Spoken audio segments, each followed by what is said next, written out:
da sudim onome kome sam podigao prvu čašu? I kako da mu ne sudim kada ga optužuje onaj kome sam dao svoju prvu kćer?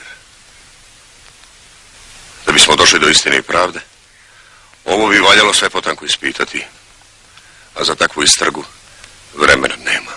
Na to je onaj koji ga tuži računao. Imaš li, Obiliću, bilo kakav dokaz? Imam, ali moji dokazi nisu reči. I moji dokazi nisu ovde. Moji su dokazi, čestiti kneže, na Kosovu.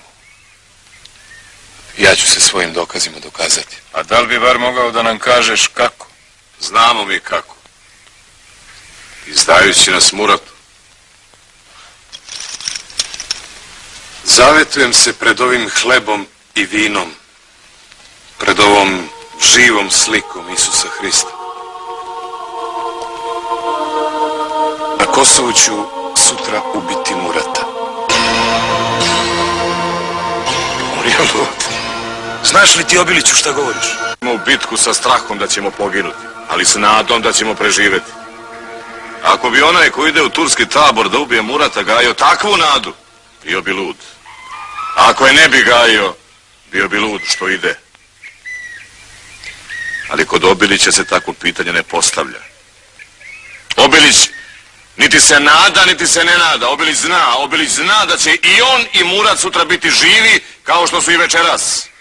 A ko je lud da poveruje nekome ko tako olako polaže tako teške zavete? Ako neko jeste, ja nisam.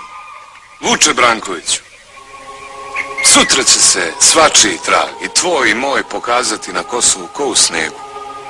Ko je ko, vidjet će se na Vidovdan.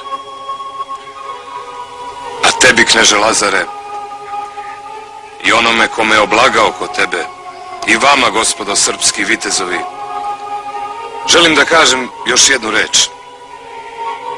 I ti, kneže Stefane Lazare, i ti, gospodine Vuče Brankoviću, i vi, braćo Stevane i Lazare Musiću, i vi, Toplice Milane i Kosančić Ivane, i ti, Tamnavče, i ti, Levčanine, i svi vi drugi srpski vitezovi, i ja zajedno s vama i među vama.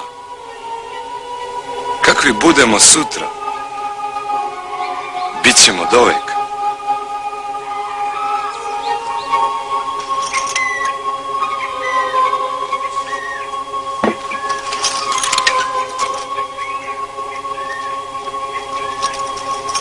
Trebalo je da ga okuješ i baciš u prilepac. Obilić je kazao da će Murata ubiti. Kazao je da će ga ubiti sutra. Pa o tom zavetu sutra i sudite. I zašto ste svi odjednom pognuli glave? Ako nas je Obilić napustio, nije nas napustio Bog. Pa zar ti misliš bez Obilića na Kosovo? Ja ne odlučujem da li ću ići u bitku po tome kolika je sila koja me prati, nego po tome koliko svetinju branim.